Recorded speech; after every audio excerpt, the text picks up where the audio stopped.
So how do you stand out when you might be interviewed your first round by an AI bot? That happens now, depending on how much volume and hiring and the kinds of roles the company's hiring for.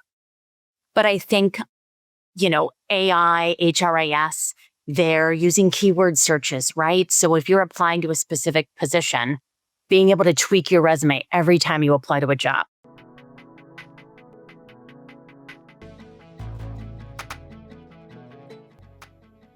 If you go job hunting in 2026, be prepared for this. The rules of recruitment are constantly changing. As a candidate, you'll be up against those algorithms, automations, and often confusing processes. But job seekers will also be putting employers under the microscope as well.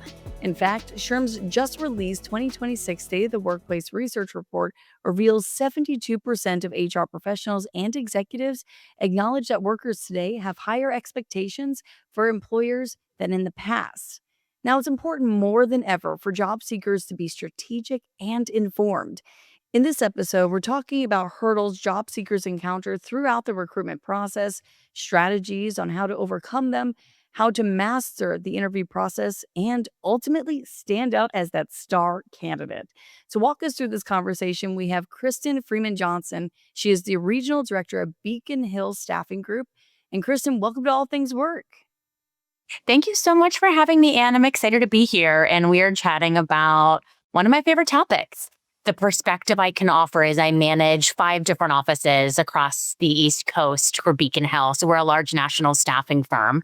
And with that, not only are we representing hundreds of candidates on their job search at any given time, but I also have an insider look and perspective from the client side of things. So I'm constantly hearing their feedback directly throughout the interview process, what's attracting them to certain resumes, and ultimately what's getting candidates an offer and over the finish line. I mean, hey, that's why you're here. This is beautiful work. Thank you for breaking that down for us, for maybe some people who may not know a lot about Beacon Hill Staffing. So that's wonderful to know. And I think this is a real passionate topic of mine because I think everybody tuning in can really relate to this. Everybody's been through that process, no matter if they're an HR professional doing the recruitment part or if they are the employee going through that interview process. So let's get right into it by first understanding the job seeking landscape professionals will be facing in 2026. Let's start off with this. What are some of the major challenges they will likely experience in the recruitment process this year? Yeah, I think we're at an interesting time. I always sort of joke that I don't even know what a normal job market is since 2019. We haven't really had something that's been consistent. But I think certainly in the last year, there are 2 to 3 times more applicants and more candidates applying to jobs than in years past. So I think there's more competition right now than there has been in years. Um, Also, some things that are changing. I think a lot of companies are adopting more formal HRIS systems. They are putting more steps in place in the process. So years past, maybe you could have gotten an offer after a couple of rounds of interviews, a quick application. And I think now companies are utilizing AI. They're utilizing more steps in the process, like different assessments, cover letters. So there's a lot more steps in the process now. There's longer interview cycles because of that. So, a few years ago, could you have been offered a job within 1 to 2 weeks, a couple of interviews? Yes. And now we're seeing that life cycle take 3 to 4 weeks, if not longer, depending on the level of job that you're applying to as a candidate. hmm And to take into consideration the labor market, as you mentioned, SHRM does a lot of analysis on labor market trends through our thought leadership team. And they've been, with one of the latest job numbers from November, they were saying that we saw one of the highest unemployment rates at 4.6%. And we're also seeing what we're seeing in the job candidate search and the job roles are an occupational mismatch. Not everybody has the actual skills they need to fill the transformed roles, especially in wake of AI. And also, we're seeing a lot of people going through the interview process where they're not exactly maybe the best match for that role because maybe they are making a career transition and it's just a whole different playing field for 2026. So, how would you say all of this has changed just in the last 2 to 3 years, aside from what I just mentioned? Yeah, I mean, all really great points. And I think some of the biggest changes, 2020, end of 2021, 2022, certainly, and into 2023, we saw what some people might argue is the best job market that we've had in our history. And it was certainly a candidate market. So what that means is, a couple of years ago, we were seeing counter offers happening like we'd never seen before. We were seeing higher salaries, companies feeling more comfortable going above the salary bands to be able to hire the right candidate for the role. So salary ranges were certainly inflated like we hadn't seen in a long time. They were expediting the interview process so they weren't losing candidates in the competitive job market we had. I was sending maybe 2 to 3 candidates to different positions versus 5 to 6, and companies were choosing them. We had companies slash, clients and companies who might have conducted 4 or 5 interview rounds historically. A few years ago, they were only doing 2 just to expedite that process. So, a lot of things have changed. We're certainly in a company market versus a candidate market right now. And that's been the case for probably the last year and a half. Right. But I think there's some good in the hiring landscape right now also. I think companies are less, not all companies, but some companies are a little bit more flexible on degree and education, and allowing the experience to speak for itself. And it's been a long time since we've been in that place. I think there are companies, obviously post-COVID, that have a little bit more flexibility in terms of remote or hybrid work. We're seeing less fully remote jobs these days. And a lot of that flexibility does come with trust and sort of tenure with the company. But, it's not all to say, I mean, this job market is still really great. It's just certainly changed over the last few years. Absolutely. And so, when you mentioned AI playing a greater role in the recruitment process today, we're all feeling it, we're all seeing it, and it's really changing it up. So, what should candidates really be doing differently from the moment they apply to really help them stand out in that AI recruitment system, that may be more heavily automated? Yeah, I mean, I think that's something that everyone's going to continue to struggle with, right? So AI is first, I think, can just be overwhelming because there's so many different facets, there's so many different tools, it's changing so rapidly. And so I always recommend, there are some things you can try to do to set yourself apart and still bring that human element to the interview process. But I think it would be a disservice for candidates to not be taking advantage of some of the benefits that AI brings. So a few things. So, you really still need to stand out, right? I think, like I mentioned, there are 2 to 3 times the number of candidates applying to every job. So how do you stand out when you might be interviewed your first round by an AI bot? That happens now, depending on how much volume and hiring and the kinds of roles the company's hiring for. But I think AI, HRIS, they're using keyword searches, right? So if you're applying to a specific position, being able to tweak your resume every time you apply to a job, moving your bullets around, highlighting keywords that are on the job description that you can then put either on your resume or in the application. Bringing a human element and showing your personality a little bit if there's a cover letter required. I think those can be so rote and remote, especially when people are using AI too much to write their cover letters. So I think bringing some personality to that is going to be key.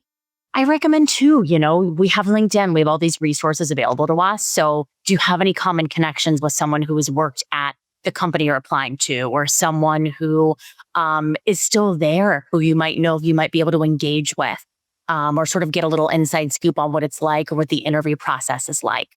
The benefits of using AI to your advantage too, when you're applying to jobs, you can have AI tweak your resume. Be careful with that. Sometimes it doesn't always correct things appropriately. You can have AI tweak a thank you note. You can have AI tweak a cover letter. You can have AI. I love this tool when you're interviewing. You can copy and paste the job description into a ChatGPT or whatever AI platform you're using and ask it to craft interview questions around that. It can also help you craft interview questions for the company that you're interviewing with. So I think there's some really good ways you can use AI to your advantage in the interview process. So don't let it scare you. I think kind of embracing AI and learning more about it is really going to be helpful in as we're moving into 2026. Hey everyone, we'll get right back to the conversation in just a moment. But first, SHRM members tuning in today have access to exclusive new research titled Help Wanted Understanding the U.S. Labor Shortage. This SHRM data brief dives deep into the persistent recruiting and retention challenges facing organizations of all sizes. It goes beyond pandemic disruptions to explore long term drivers like population aging and introduces new metrics that account for occupational mismatch, giving you a more nuanced view of labor supply and demand. Now, if you're watching on YouTube, just click the link above or check the description for instant access. This is just one of the many advantages of being a SHRM member. Now, back to the episode. All right, so from your perspective, what are some of those top characteristics of what you would say are successful candidates?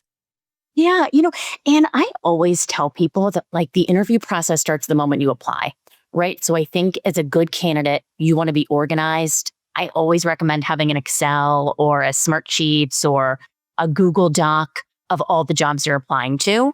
Because if you're actively on the job search, which is a full-time job in itself, you might be applying to 5, 10+ jobs a day, which means by the end of the week, you might have applied to 30, 40, 50 jobs. So if you get a call back, you're going to want to know really quickly what company it was, what the job is, and at least a little bit so you're not scrambling. So I think being able to set yourself up for success the moment you really start to engage in your own job search is going to be key. And then I think it's how you present yourself throughout the process, right? If somebody reaches out to you, a company you applied to reaches out to you and shows interest and wants to schedule an interview, it's crafting a very professional, nice, well-written response, being available, being responsive. Again, that interview process starts the moment that the company reaches back out to you after you apply. I think whether you're interviewing in person or virtually, it's dressing the part, right? You want to look polished. You want to look put together. You want to be in a quiet place when you're interviewing. You want to be friendly. I think also having a good resume that's well crafted. I mean, the moment you apply to a job, a lot of companies take 10 seconds or less to look through your resume. A lot of companies are using AI or HRIS to funnel out even the first round of candidates and push them through to a next round. So, you're being really thoughtful about your job search throughout the process. So try to set yourself up for success from the beginning. I think too, it's being well researched when you get an interview. So you've gotten the interview request and you're starting the interview, look up who you're interviewing with. How long have they been with the company? Do you have like really specific questions prepared for each person you're interviewing with? Have you been thoughtful about the questions you're asking? Writing and following up with a nice note. I think all of those things. But I think really it's, the interview process starts the moment you apply. And it's making sure you're being responsive, professional, double checking thank you notes. I can't tell you how many times I've seen a candidate misspell one of the interviewer's names in a thank you note, Yeah. right? Double So check. it's all the little details. So it's really being particular, taking that extra 5 minutes to, read through something before you send it, I think is really going to set you apart. Also, LinkedIn, making sure your LinkedIn profile really matches your resume, making sure you have a professional photo on your LinkedIn. Also, making sure you have a professional email address associated with your email when you're applying to jobs. So I think there's a lot of little things you can do to be setting yourself up for success throughout the process. And it's just showcasing that professionalism and good communication skills and good responsiveness. All right, so let's switch gears to zero in on the interview process. After you apply, you finally get that magic call and you're in the interview. You got the interview, and that's, oh God, one of the biggest hurdles is over, but now you got the whole next process, which can be nerve-wracking. So could you share some advice with our audience on how they can best prepare for that interview process. You mentioned obviously mock interviews, but what are maybe the 3 to 5 most important things candidates can do to feel the most prepared? I think the first one is just like what we were speaking to, just being prepared, right? So, how many times have you been in an interview and someone just sits down and says, "Tell me about yourself." And you're immediately like, what do they want to know? So I think Exactly. having your elevator pitch down, and there's multiple elevator pitches, right? Like having a quick elevator pitch on yourself, your background, the tell me about yourself response, right? So that you feel comfortable, but also having your elevator pitch at the company, right? How many times has the company said, if you were meeting, if you were talking to a stranger and they ask you to describe SHRM or Beacon Hill, how would you do it in a couple minutes? So I think really understanding the company too, having a basic understanding of the job. You don't have to have all of the answers, right? That's what the interview process is for. But I think being prepared, having answers to standard interview questions in your back pocket, understanding behavioral interview questions and what those mean. Again, like you don't want to sound rehearsed, but you want to sound prepared and you want to walk in there feeling confident, because I think that just makes you a better candidate. Um, Always have questions prepared. I always say have at least 5 or 6 because inevitably throughout the process, a couple of those things are going to get answered naturally. And so you never want to be left at the end of the interview when the interviewer says, question time. And you say, I don't have any. So always want to make sure you have some questions prepared. And then I think always to follow up too. If someone's asking you to do an assessment as a next step, if someone's asking you to send your availability for another round as a next step, always follow up with a thank you note within 24 hours. An email is great. My standard rule of thumb is if it's on a panel, you can do one email addressed to 2 or 3 people. If you're meeting people back to back in 30-minute or hour increments, probably better to do those separately. But it's the follow up, right? It's like that's what always gets people. It's following up to ask if you hadn't heard about a job in a couple of weeks or haven't heard about next steps. Perfectly acceptable to follow up, but definitely a thank you note and definitely making sure you're being responsive if there are future steps in the process. So I would say that there's definitely a balance to all of that. I know when I was through the process, I wanted to know so badly. I was like, I'm so tempted. I would purposely try to just distract myself to do something else to make sure I wasn't too anxious to email them right away. So I love that you made that point. So after preparing for the interview, let's say you're now getting ready to meet with a hiring manager, HR over Zoom or a phone call. Because, like we said, it's a whole new world. We're meeting each other virtually instead of coming right into the office. So, what are the top must have advice you'd give to job seekers to make that first impression during that interview, especially if it's virtually?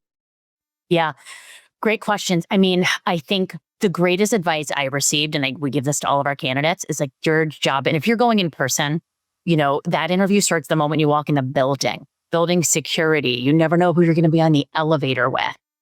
So I think always making sure that you are ready to go, dress the part, saying hello. I used to ask our receptionist how an internal candidate presented themselves and engaged with them once they got into our suite, right? Like I want to make sure people are being respectful, friendly, nice, warm. Like those are the kinds of people we want to be hiring. So I think just recognizing that moment, dressing the part, whether you're virtual or in person, making sure you have a clean background, making sure if it's virtual from the waist up. I always say just put a full suit on or just dress it up because then you just really feel like you're interviewing. Wanting to be engaged, right? If you're in person, it's eye contact and virtual eye contact. It's a firm handshake. You're not breaking anyone's hand, but making sure you have a firm handshake, making sure you're smiling and being engaged, right? Sitting sort of upright, I think. Something else, I love it when a candidate comes to an interview with a notebook, with copies of their resume, just in case. They've got notes. They ask if they can take notes during the process. I think it just shows a different level of engagement that you want to see from people.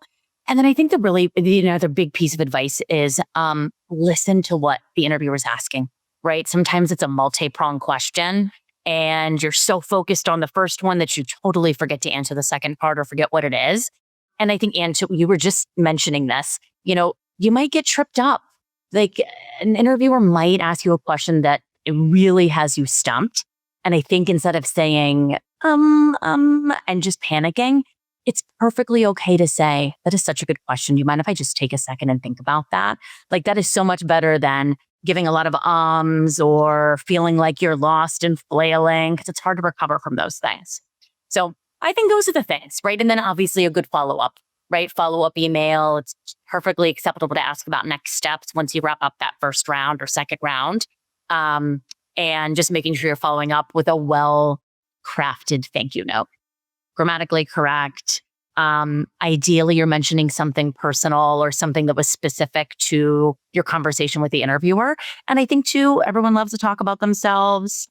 So I think, asking them specific questions. Oh, you've been at the company for 8 years, or I see this. I think people appreciate that. And it shows that you've done your research and that you're interested in the job. The job market is evolving faster than ever. Are your talent strategies keeping pace?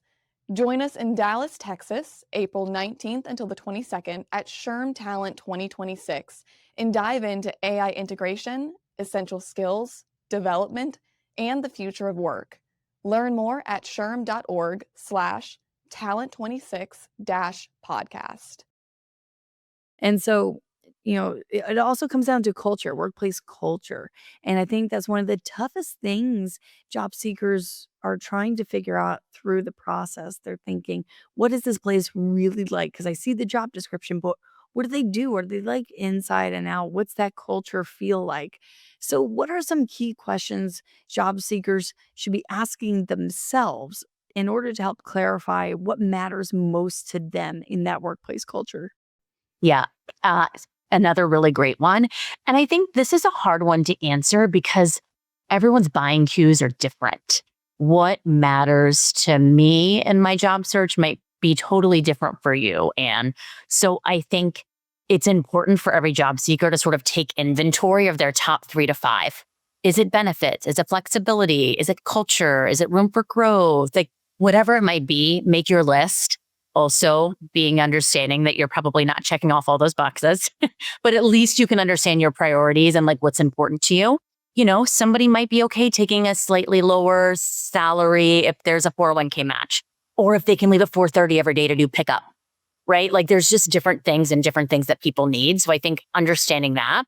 But I think too, people want to work at a place where employees are happy. People want to work at a place that has a good culture, whatever that means to you. So I always recommend, look at LinkedIn. How long have people been at this company? If you're in the interview process, you can ask someone, what's the office environment like, or what's the team like? I think if you have the opportunity to interview in person, take it. That's such a good indicator of what's the office like? Is it bustling? Is it busy? Is everyone there? Is it quiet? Is it somber? Does it seem like there's 2 people working there at any given day? And I think it's important, right? Some people don't need to make friends at work. Some people want to just get the job done and move on. Some people want to have buddies. So I think it's important to sort of see the space too, if that's something that's really important to you. So I think in-person interviews are certainly coming back around in a big way this year, and that's only going to continue next year. So I think definitely in person. And then looking people up on LinkedIn. Do you have any common connections? Is there anyone who you're connected with or a friend of a friend who maybe used to work there but doesn't? Like that could be a great person to pick their brain on the good and the bad, right? It's not all going to be good. But I think it helps you sort of open up the hood a little bit if you have someone in your network who can connect you with somebody who's worked at the company or maybe worked for the CEO or worked for the president in the past. Right, and if you went to college, I mean, don't underestimate that alumni network. I that's how I was Yes. able to learn more about SHRM, somebody who went to the same college as I did. We were 20 years apart, but man, was she kind enough to answer my message and to connect with me, and she told me all about SHRM. It sounded great, so it just gave me more confidence to move forward in the process, and it was wonderful. All right, so let's move on to some common scenario job seekers might find themselves in. Some of us might have already found ourselves in these situations. we'll get your take on, what they can do next in these situations. Awesome. So the job seeker gets asked why they left their most recent employer. I've heard this question a few times. The problem is their job ended on terms that may have not been that great. So how would the job seeker really explain this without, let's say, bad mouthing that employer, coming off poorly negative about it? Yep. This is a great one, and it's so hard to balance. It's like never, never, never bad mouth. But I think it's okay. Like, not every job is going to be a fit. So I think as long as you have your elevator pitch or whatever you want to call it on why you moved on from a job or why you parted ways mutually, it's okay. Like, honesty is okay. I think there's within reason. And I think there's no need to expand on a 20-minute story about what went wrong. I always like to highlight something you learned, right? Like, this wasn't the best fit for this reason. And that's why I'm excited about interviewing with you all, right? Yes. So I think it's trying to flip the script a little bit. Like, it's okay. I was a consultant right out of college, like doing something totally different than I'm doing now. Not the job for me. Like, Right. and I learned so much. And so I can still speak to that experience so positively and knowing I'm so much happier in the place I should be now. So I think it's okay. It's just how you approach it, but always try to spin it into a positive. I definitely agree with that. I think when I was transitioning from broadcast news over to media relations and other work like that, I interviewed for quite a few jobs. One of the questions is saying, why do you want to leave this industry? Why do you want to make this switch? And my answer always was, I love the work I do. I'm looking to change the environment I do it in. Yep, And that really focused on the fact that I still love my work. I still love what I do. And it's just a different lifestyle change for me. And I absolutely. think I had one interviewer say, "Wow, that was a better response than I was anticipating." Yeah. It's just how you approach it. You should never be scared to talk about an experience maybe that didn't end positively. So let's say another scenario in which the job seeker may have some gaps in their resumes where they may have been unemployed, or in some scenarios, they're a parent. They had to take time off or they had to take care of an elderly loved one. You just never know what the reason is. I've had friends in this situation. So, what's the most professional way to address this? Again, another good one, Anne. I think that people, especially post COVID, are so much more accepting and understanding of gaps in resumes, and it can be anything. Taking care of a sick family member. Maybe you stayed home to be home with small kiddos. You know, there's no right or wrong for why you took a little break. Some people just wanted to take a break. Um, I think that it helps to paint a story on your resume so you can address it on the resume, which I think is perfectly fine. You can address a layoff, you can address took time with family for a year or 2 years or however long. But I think it's also trying to highlight some of the things you did do, right? Did you join a volunteer group? Did you do something productive that might not be on your resume that might even contribute positively to this job you're interviewing for? So I think it's, trying to expand and put things on your resume or at least be able to speak to things that might have, I mean, not for nothing. I think a lot of people would agree being at home with kids is sometimes harder than going to work. So, it's like, what did you do? Maybe you volunteered at the school. So I think it's being able to highlight other things that you might have done, but don't be scared to have a gap on your resume. A lot of those things are easily explained. And it's also about the level of confidence and comfort you're bringing to the conversation. If you sound uneasy about it, they're going to, the interviewer is going to be uneasy about it. Exactly. A lot of that with that confidence building part. And you also mentioned the real importance to get down to the details and ask yourself, what is the interviewer trying to get out of me with this question? And that leads into I love that you brought that up already because it leads to our final scenario where if the interviewer asks, tell me about a project you worked on that you were most proud of. I like this question because it gives you an opportunity to almost show off. So, what is the interviewer really looking for when they're asking this question? And do you have any suggestions on how that job seeker can format that response to, satisfy the interviewer's question, but also, make them look really good? Yeah, it's great, right? So this goes along with a lot of the behavioral style questions, right? It's not always about the answer to the question, it's how you get there. So I think with these kinds of questions, they're looking to see what you consider important. They're looking to see what excites you, what you consider a win, what role you played. They're also going to suss out, are you proactive? Do you care about the work you're doing? Did you raise your hand to take this project on, or was it assigned to you? Right? Like all of those things go through initiative and your role and process. And also, are you just going to be the person who's sitting on the sidelines in meetings? Or are you going to be the person who's contributing an idea and contributing value? So I think this is twofold. You want to make sure that whatever project you're proud of and talking about speaks to the work you'd be doing at this company, the job you're interviewing for. Because I've also had candidates, I ask this question every time. I've had candidates who light up about something that's so unrelated to the day-to-day of our job that I just know it's not a good fit, and that's okay. So I think you want to make sure that whatever you're talking about sort of speaks to the role you're interviewing for, but also, that you took a role. It's like when you're interviewing for your first job out of undergrad and someone asks you what role you play on a group project, right? Like people always want to know those things, and sort of what level of involvement you had. So that's usually it. It's the role you played. It's the initiative you took. It was a positive outcome. If there were issues, that's okay. Like be able to address those and how you overcame them and like what the end product was and what the end goal was. Thank you so much, Kristen, for bringing all of your insights. I know we could talk for days on this subject. I'm sure we got a lot of questions from our audience coming up soon. So thank you so much for joining us on All Things Work and sharing your insights today. Thank you so much, Anne. It was really great chatting with you. I really enjoyed it. It was a pleasure. All right, that's all for this week. We'll catch you next time. If you enjoyed our conversation today, be sure to subscribe wherever you enjoy your podcast so you never miss a new episode. Also, did you know All Things Work is more than a podcast? That's right, we're also a weekly newsletter that includes in-depth articles and the latest research from SHRM to keep you in the know. Just head to shrm.org/allthingswork to sign up.